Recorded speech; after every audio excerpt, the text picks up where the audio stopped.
Auzubillahiminash-shaytanir-rajeem. Bismillahir-rahmanir-rahim. Assalamualaikum. Ji ayanum pakhera gale ni hao churushme washmale. Ohio gozaimas. Guten Morgen. Hola. Bonjour. Privyet. Kaifa hal? Halishuma chatore. Ahlan wa sahlan. Marhaba. Buna mucho gracias. Swabia balli kare aaya. Hoş geldin Narayan Saya. Khuya murachi vatochi haljot kalimera khairutan. And a very warm welcome to everybody who's tuned into PTB World and watching World this morning. I happen to be Shahzad Hassan Khan, and with me, I'm really lucky to have been joined by my very well-learned colleague who happens to be Miss Hajar Satti. We hope and pray that everybody out there is doing wonderfully well and that you're ready to kickstart your day with us. But first things first, hello Hajra, assalamu alaikum. How are you feeling today? Walaikum assalam. Thank you so much, Jazakallah khair, for introducing me. And I think when I was commuting from my home towards my workplace, we had a very reduced visibility, and the phenomena fog has at least, to my knowledge, to my best of the knowledge, has also invaded Islamabad, as we like to say. And obviously, we will develop this conversation. And that's exactly what I felt, Hajra, as well. You know, because imagine that, you know, on normal days, whenever I'm commuting towards work, you know, you breathing fresh air. But today I felt as soon as I rolled down the window of my car, and I felt as if, you know, there was something in the air, and I couldn't really figure it out. It was a little misty outside. That's very true. I think your body can sense, you know, that smog is touching your throat. I don't know how better to explain this phenomena. And this has been happening for past couple of days, at least for me, because I can literally feel that particles choking my throat. It's a phenomenon that we need to unroll the conversation. But today happens to be 29th of October. It is the International Day of Care and Support. So the theme of this year's International Day of Care and Support is transforming the care systems, achieving the Sustainable Development Goals in the context of Beijing plus 30. So the responsibility of the care provider usually falls on overwhelmingly on the women and girls, who spend more than twice as many hours as men on the unpaid care and domestic work. As a result, they miss out on education, paid work, self-care and more. Women also do most of the paid care work, but they lack basic social security, work longer hours for the low wages, and 2/3 of all the workers in the healthcare sector, or rather care sector, including healthcare, childcare and domestic work, are women. So I think it's essential that we talk about the importance of the care and how we need care, including self-care. And there should always be a day to remind that how love is really important for care and self-care as well. But in addition to this, I think I've got a great news for everybody who's a procrastinator right early in the morning, who certainly cannot get up. So imagine... Or snooze lover, yeah? Yeah, or snooze lover for that matter.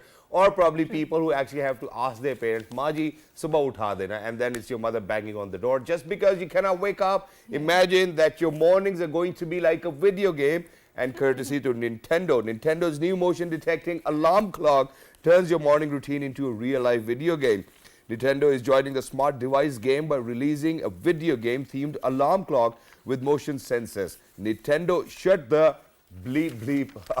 I don't know if it's a good name or not, but Nintendo has launched a pricey video game paired alarm clock that uses motion sensors to make sure you get out of the bed. Nintendo released Alarmo, a motion sensor clock paired to beloved video games Nintendo. The first alarm will feature your choice of video game protagonist rooting you on to hop out from under the covers while making noise until you do so. And I think, so Nintendo is not present very much in our societies, but if you do not wake up on our time, we have a natural alarm system that is called Amma, or your mother, and she makes sure that unless you wake up from your bed, you know, your life is going to be hell difficult. And have you ever experienced that? So imagine that if I tell my mom that, okay, you know, because I wake up at 7 a.m. every morning, so I will always tell her that, you know, can you please wake me up at 7:15, and then you know what she does is she will go back and she will start calling me at 7:08. You know, she'll be like, okay beta 7:15 ho gaya na, like yaar abhi nahi hue. And if you don't abide by, either you are dead or you are going to hear all of the adjectives in your life describing your competencies and your father's competencies or your dad's competencies. All of your entire life will be in front of you. So I think we will talk about it and save the debate for some other day. But I think now it's very important that we unfold the conversation to a phenomena that is also gripping Islamabad, a city. I would say it was always very clean and green, but not more, because its skies are darkened, it has sootened. How can we make sure that there is an entire system, a multi-sectoral system in place that can combat this menace of the smog? So we are very glad that a Punjab government has decided to wage the war against the smog, and they have established the Anti-Smog Action Plan. What exactly is the action plan? on, because under this action plan there are green apps, there are also anti-smog squads. What are they mandated for? So to unfold this conversation, we are very glad that we have been joined by Raja Jahangir Anwar Saab, who happens to be the Secretary of the Environment and Climate Change Department. Assalamu alaikum Jahangir, and thank you so much for joining us. Ji, welcome, Sam. Thank you so much for inviting me in your show.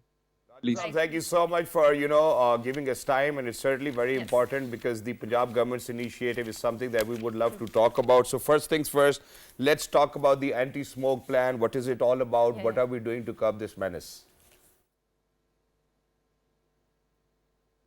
Before I dwell upon this smoke plan, let me do some number crunching for you that would help us understanding the actual issue of smog. Lahore is a city of 15 million people. It has 4.5 million motorbikes. It has 1.3 million. Then it has 6,800 industry inside district Lahore. And then there are 1,200 brick kilns surrounding Lahore. And then in the vicinity of Lahore, 6.6 million acres of paddy rice crop, which is being harvested, and its residue is burnt by the farmers. So Lahore is actually under a huge threat of environmental disaster, and that is actually a man-made disaster. There are multiple other issues surrounding this smog. Recently, we have observed that during the last 10 days, the Indian Punjab, since we have the same agri practices, similar agri practices, and the same mindset, and there in Indian Punjab, farmers are also burning this stubble, and there is a eastern wind corridor through which from 1 kilometer per hour to 7 kilometer per hour speed, the wind, which is polluted wind, already polluted wind, it comes to Lahore, and it adds misery to our actually injury. And this is happening for so many years now, for 7-8 years. And this is happening for the first time that we intend to open a gate of climate diplomacy with India. Because the Indian wind is a major contributing factor in Lahore smoke.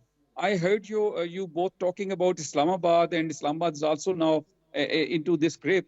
And this is unfortunate because this is again, it has nothing to do with the nature. It is actually the man-made disaster. We are not doing our part. Citizens are not doing their part. They're not getting their bikes fixed. All things we use, they all are emitting smoke, and it all actually come back to us in a form of diseases, in the form of cancer. Let me give you another number. There are 7 million people, they die every year due to the air pollution. And in Pakistan, the number is 250,000. So it is even dangerous than COVID. I know people were afraid of that COVID, but this time smog is rather more dangerous than COVID or any other disease. So this is a big challenge as well as health. That's very true, and thank you so much for pointing out, because this is coming from a very personal tone. I think Shahzad here and I can also feel the very darkening effects of the smog. We can feel it in our throats.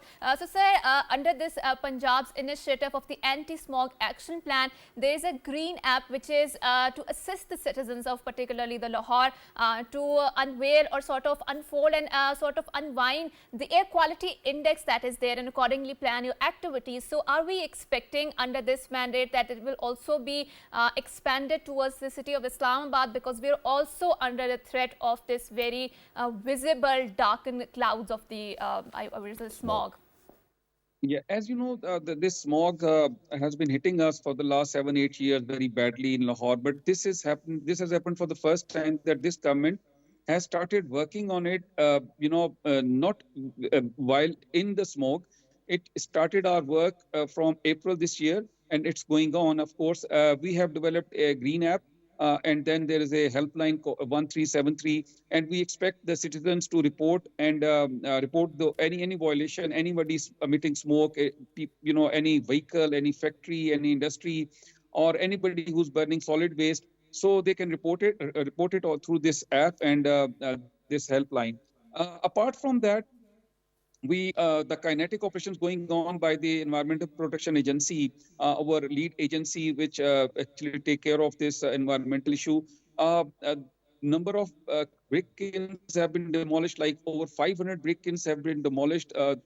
These all are brick kilns which were actually emitting smoke despite our notices, despite our fines imposed upon them, and they were not stopping because the government has already given them an option to move to the zigzag technology. It is kind of a the way you stack your bricks. It is not any machinery to buy from the market. It is just a practice. But they did not, switch over to zigzag, and we demolished those 525 break-ins across Punjab. Then we have already demolished small industries, 66 small industries within Lahore, the illegal industry, which were in the residential area. And there are like 400 million rupees fine imposed upon different smoke emitting vehicle this year. And at the same time, this is our actually a smog action plan. But at the same time, we should also be mindful of this fact that we need to give people an alternative. Like Government of Punjab has for the first time introducing e-buses for as a mass transit in Lahore. And the Chief Minister has already given 20,000 e-bikes to the students, and this number will increase as we go. But at the same time, our farmers, 443 FIRs got registered against them because there was a we had already informed them this year we won't tolerate this. There's going to be a zero tolerance on stubble burning. And please. Raja Saab, in addition to this, I have another question. Now, because we have been a part of the system and we do see how things actually work, so I'm glad that, that Punjab government is actually thinking about giving people an alternative rather than kind of pressuring them to kind of move outside the cities with their industry or however we want to go about it. But in addition to this, how do you identify the leakages within the system? Because we do know for a fact that how people can convince other people to let their industry still work. So how is the Punjab government making sure that all of these initiatives taken are without a leakage, there's no seepage in it, and all the government bodies, may it be urban development, rural development, everybody's on the same page? Or well connected and not favored in the first place? You are absolutely right. Actually, let me take you a little away from this smog issue. The climate change, it's a global issue now. Unfortunately, Pakistan does not contribute more than 1% in the GHG, greenhouse gases. But somehow we are among 7 countries which are most vulnerable and dangerous as far as climate change is concerned. Now we have to actually change our governance paradigm as well as our mindset as a citizen as well. Our industrialists need to understand this, that this cannot go on like this anymore. Now world has its own stringent regulations for import and exports. For similarly, our labor, our businessmen, our lawyers, our students, everyone has to actually shift to new paradigm, which should suit the environment as well as climate. Now, coming back to your question, I'm not claiming that everything is going well. Of course, it's a huge challenge. Industry is not cooperating as such, but for the small industry, we have actually established a fund from where they can get interest-free loan to switch to the emission control systems. And similarly, the large industries and big industries, they are supposed to, get ECS, emission control systems of their own. I'm not saying that it's a failure on the part of government or on the part of the industry, but we are working with them, and we are actually. Let me share another issue with you, and that is farmer, small farmer, and the medium farmer. They still are burning the stubble, but government this year has introduced a very innovative idea and provided them 1,000 super seeder with 60% subsidy picked up by the government. And that is an alternative solution for the farmer. And this is going to be another 5,000 super seeders are going to be provided to them in a very short time. Again, that was exactly in my mind. I wanted to ask you about, what is the government doing to provide for the farmers whose subtle burning in the rice is major contributor towards this smog phenomena. But this is a very important conversation. Thank you so much, Jahangir Saab, for unfolding this conversation with us. And in the days to come, we are also going to develop this conversation conversation, and we would want you on board Exactly. to tell us about, especially because Pakistan falls into the category of the vulnerable 20, V20, and our government is very, very vigorous about pushing this agenda of climate change and how we need that essential requirement or the assistance of the humanity to curb the menace of climate change in the first place. Thank you so much, Raja Jahangir Saab, for joining us, for unfolding this conversation. We are going on a short break, and after we come back, we have a very interesting discussion lined up. Don't go anywhere. That relates to the tourism and the tourist attractions. Yeah, I want to go paddle boating. Let's do this. Meandering through the river. Good morning.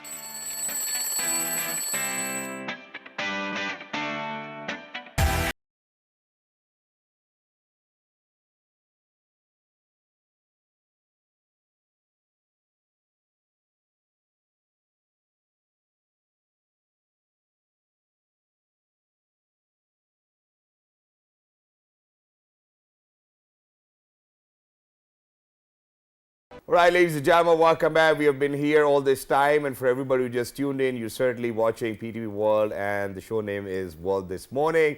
I happen to be Shahzad Hassan Khan. With me, I have the very well-learned Miss Hajar Sati. But Hajar, did you ever come across a situation where you thought that the way that situation is going to be, it wasn't really like that? Did you ever come across that? Of course, I think as a human, we come across these situations every day. But there's a very interesting development, that too in the Suffolk in UK, where a resident named Dee Harrison thought she has caught a rare glimpse of a northern lights when she spotted a mystical red glow lighting up early morning sky. Walking through the quiet fields of Suffolk, England, 56 years old Dee Harrison paused to admire the warm reddish hue and snapped a photo, sharing it on the Facebook with the caption, "Guess it is the aurora, never seen one before." And it got gained traction, gathering thousands of comments, though not for the reasons she would hope. Her supposed aurora borealis turned out to be an unusual source of the light, a tomato factory. So locals were quick to enlighten us, explaining that the vibrant glow was emitted by the LED lights units from the Suffolk sweet tomatoes used to aid the plant growth. One commentator worked at the factory explained, "These are the lights from a local tomato factory shining red into the sky when there's a low-lying fog or the cloud." I think the amount or the intensity of the redness on the sky is very amazing, and they're using this light to grow the tomatoes. I mean, I would never want to be near those tomatoes. I don't know what sort of chemicals are in there, but Yani, you know, somehow this I think that is a very important aspect, and I think we need to talk about the genetically modified food, which is actually happening in that factory. And it's right? obviously an alternate for sunlight, you know, so I don't know whether how it's going to work for people of the Suffolk as well. Yeah. But yes, Dee, you know, you probably next time around, you know, when you see the northern lights, I don't think that there'll be a red light in between them as well. We've seen green and blue, but everybody can get mistaken. But now, listen to me on this. Imagine that every now and then we think about our life and we say, hey, you know what, we really need to kind of have somebody to write a book about us.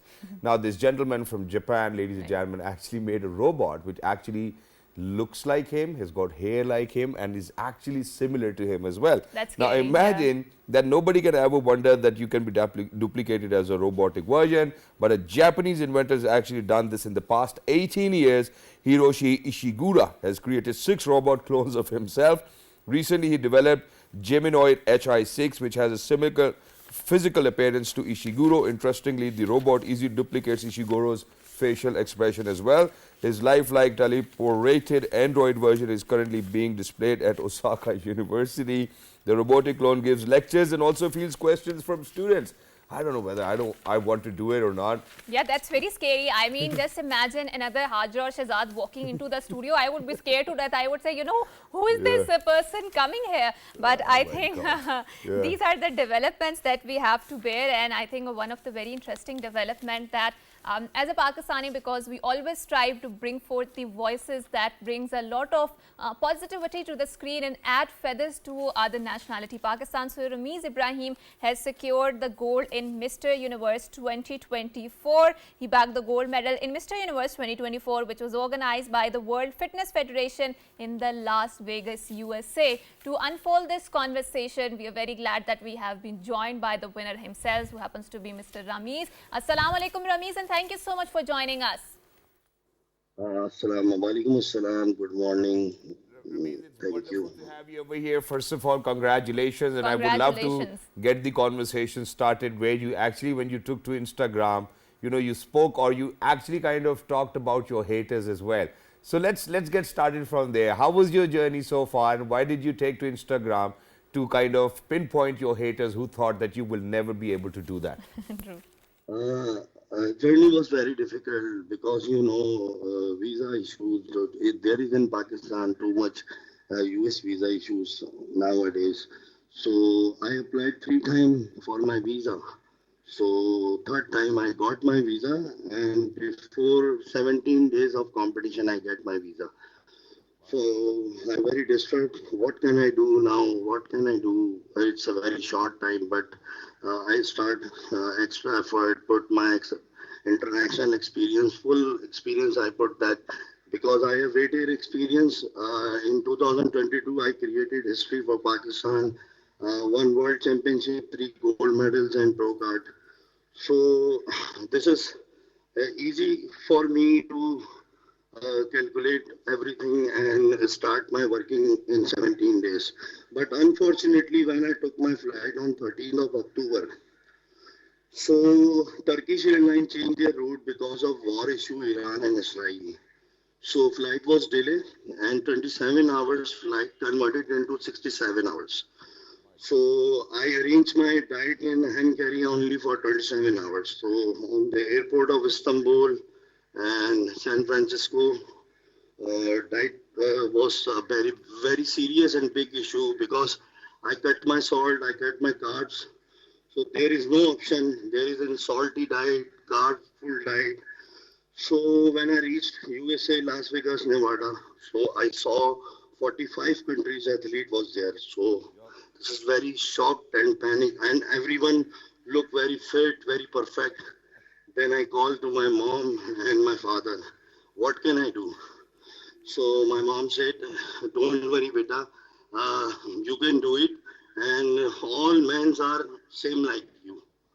They are not different. And Rameez, while we're at it, obviously you spoke about how, people or athletes from 40 different countries, from Australia, South Africa, Zimbabwe, Armenia, Uzbekistan were there. But, to speak about, being in a part of the Mr. Universe 2024 is something which is huge for any Pakistani, because I certainly do not remember that any Pakistani by far have actually made it to being at the Mr. Universe competition, which is actually conducted by the World Fitness Federation as well. So how was it for you to get selected in the first place, and how hard did you work on your physique to make sure that you're going to win a gold for Pakistan? The key of my success is a very important role play for my. I dedicate that my parents' wishes, my nations, my friends, my family, my wife really support me. My kids also pray for me, wish for me that I go and win. Everybody, because I won in 2022, I created history. So everyone think that Rameez is going there, so he is win, his win, his win. Everybody say it and pull up to me. So some of the haters, when I'm going to participate, they create prank of me. They created some nonsense comments for me that he cannot do it. Look the condition. He is not able to participate in Mr. Universe. He is look like a street athlete, but he doesn't know about bodybuilding a single terms and condition. But he comments, and I really hurt that at that time. But I'm a sportsman, so I spent 18 years in this career. So And you certainly have that sportsman spirit as well, Rameez. You certainly have that sportsman spirit, and it's think, required. I think, there's a very famous English saying which speaks that success has many fathers, but failure is an orphan, right? Yeah. So, Rameez, I can visibly see that one of the parameters through which they judge the best Mr. Universe or the Mr. Universe in the matter of the fact is the bodybuilding. What are other of the parameters? I mean, they also gauge your emotional intelligence or intelligence in general, and how hard was it? I mean, competing with all of these other members, I'm pretty sure they must have something in them that they were qualifying for that competition. This is WFF stages for my first time because I played in several federations before last few years. So I'm also very scared about this. What can how it can be? But I go there. But when first time registration, at the time of registration, I saw the athletes. Athletes is very dangerous. Every country work really hard for that. But I have a confidence and I have experience. I put my all experience in that, and I perform well, confidently, and I believe in my condition. I believe on my Allah. So that's why I perform really well in man physique. I participated in three categories, but my first category is man physique. So when I go for my first category and I perform, they all judges are amazed that he guys come full confidently. You see my posing videos, music posing round, that I perform very desperately because I feel that I feel the And goosebumps of. Rameez, right. So, besides winning the gold medal, you've also earned a pro card yeah. in the men's physique category. So, please explain us what is the significance of the pro card? Yes, when I compete in my man physique category, then 20 athletes compete with me, and I beat all of them and won gold medal. Then after that, I again start fight with 21 athletes of different countries. So for pro card, then continuously 2.5 hours I pose down and come and pose down, come and pose down. They judge me very well, and they all are very honest. I like that thing. They honestly judging everything because I am new here. They have old athletes of WFF who enrolled with WFF many years, and I beat all of them. That I won pro card, and after that I also participate in professional league. They said you are not participating in other categories because you won pro card. So now you only participate in man physique this year. If you want to participate classic physique bodybuilding, you come next year, and then And you won and you certainly did win a gold, in that category for Pakistan. But Rameez bhai, there are a couple of other questions. But first of all, obviously, when we started bodybuilding ourselves, it was Ronnie Coleman, it was Arnold Schwarzenegger. So I would certainly want to ask you, who has been your inspiration, number one. And number two, did you win any cash prizes as well? And if yes, where are you going to spend your cash prize now?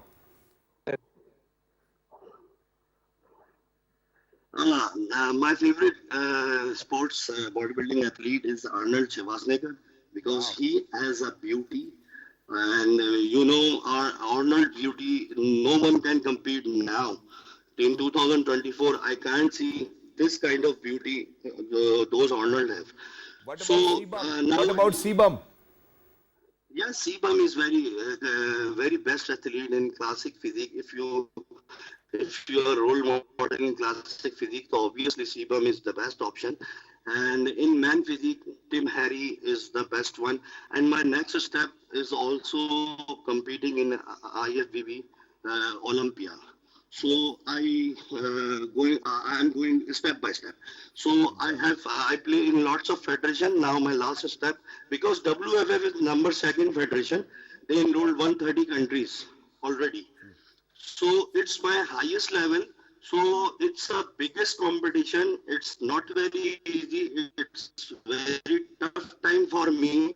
My foot was swelling when I posed down there because continuously I posed down, continuously I beat different countries like Australian athlete, New Zealand, England, Mexican, Argentine. They gave a very tough time. Each and Exactly. And Rameez bhai, what about cash prize? Did you get any dollars to spend? No, when I compete professionally, there is a pros already prepare for pro league, and they all pros are very huge, very big, and very big mass because they prepare from last 5 years for this championship. So I got in 17 pro bodybuilders are participating. My name was included because I recently won pro card. So I won bronze medal here.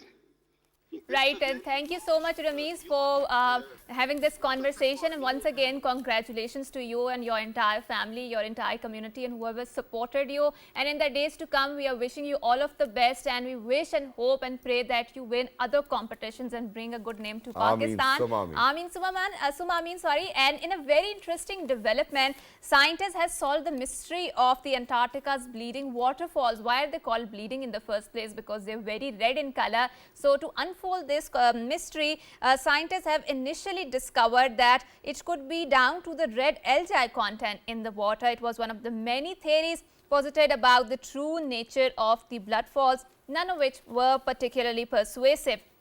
However, truth was finally revealed in 2003 when the researchers at the University of the Alaska, including National Geographic explorer Aaron Pettit, forward a definitive answer.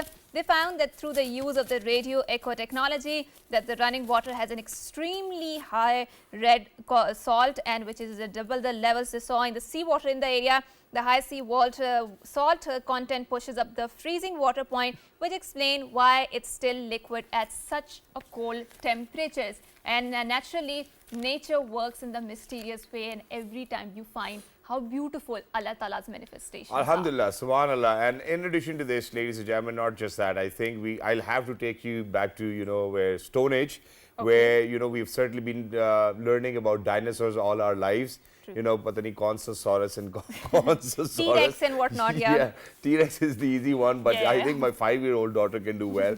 But imagine that now that we get to actually, because of the fact the first ever dinosaur fossil unearthed in Hong Kong, and in a statement the government said that the fossils belongs to a large dinosaur from the Cretaceous period and were estimated to be 145 billion to 66 million years old. Scientists will carry out further studies to confirm the species of the dinosaur. The rock was discovered on Port Island in the UNESCO Global Geopark in the northeastern waters of the city, and the fossils have been put on display at one of the shopping districts of Hong Kong. I don't know whether it should be put on display at a shopping district or not, but certainly a museum or something. Right, and to uncover the other mysteries of the nature, National Geographic has also pointed out the top 25 destinations that especially tourists wants to go and uncover. And one of the destinations mentioned were the Murray River in Australia. And we have been joined by someone from the Australia who is going to unfold the conversation surrounding Murray River, because it is the longest, I think a third when it comes to the category of the longest navigable river after Amazon and Nile. So what is so special about the Murray River? We have been joined by someone from the Australia. He happens to be Naveed Kayani. Assalamu alaikum, and thank you so much for joining us. Ji, assalamu alaikum. Thank you for having me. And first of all, my apologies because the sun is coming down. Naveed, just a humble request. Can you please remove this filter? I don't know if it's a filter or if it's sunlight. I'll be, we'll be thankful for that as well. I know that filters are a reality of today as well. But if you can remove that, I think that'll be wonderful for you to be on our screen. Can you do that, please? Yeah, can you hear me? Can you hear me fine?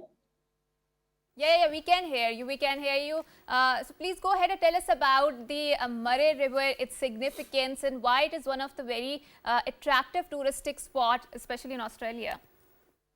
Sure. So first of all, I just wanted to clarify, because the sun is coming directly into my eyes. That's why you're getting this blur. This is not a filter anymore.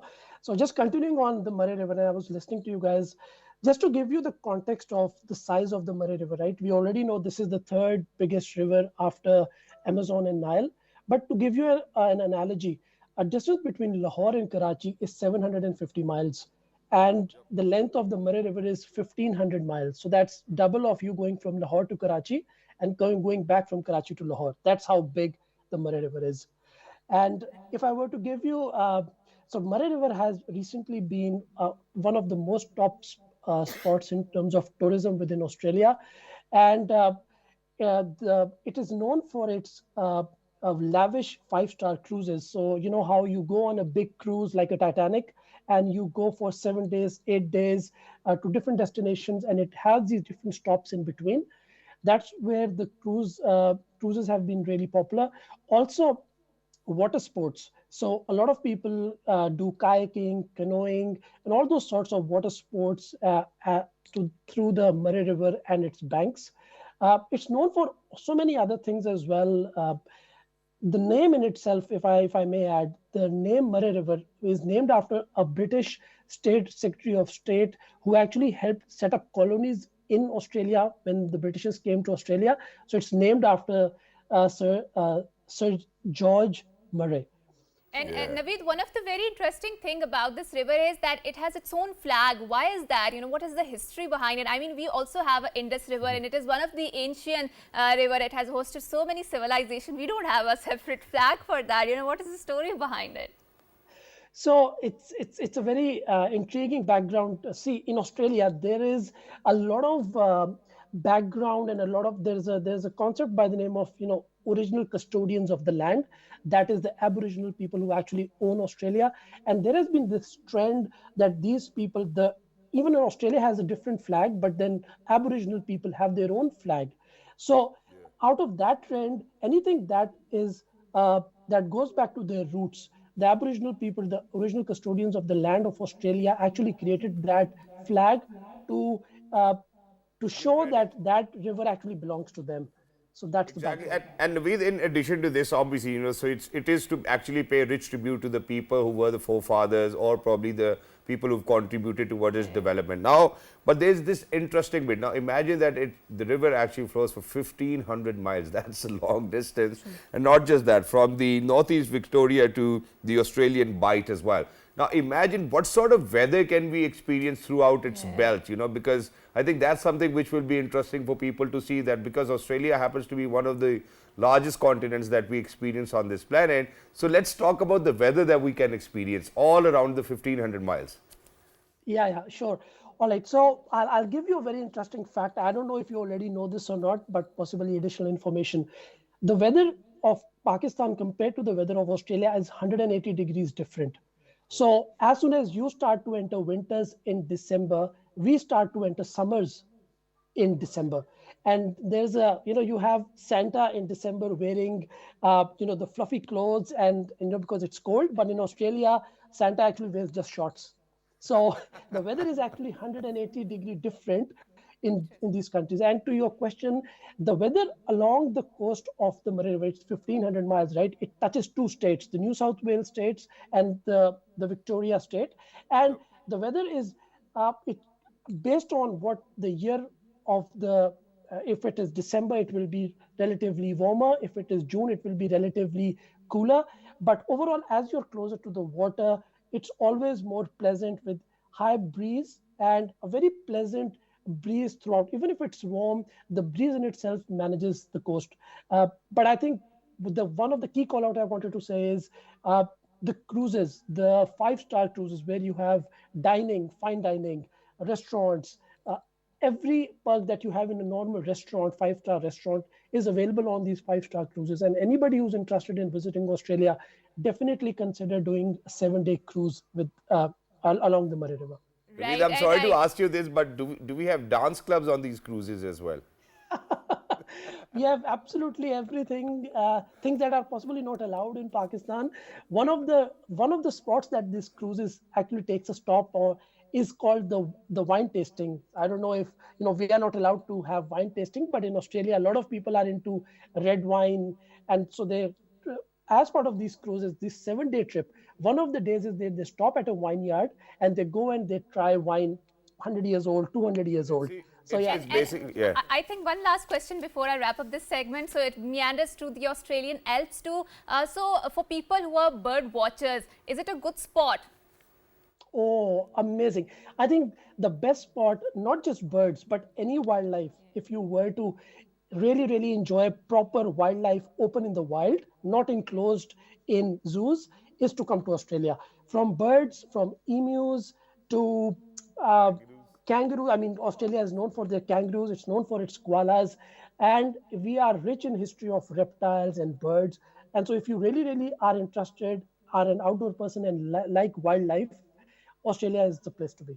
And one last question before I wrap up this segment. How much money do I need to have in order to watch Murray River? A lot of it.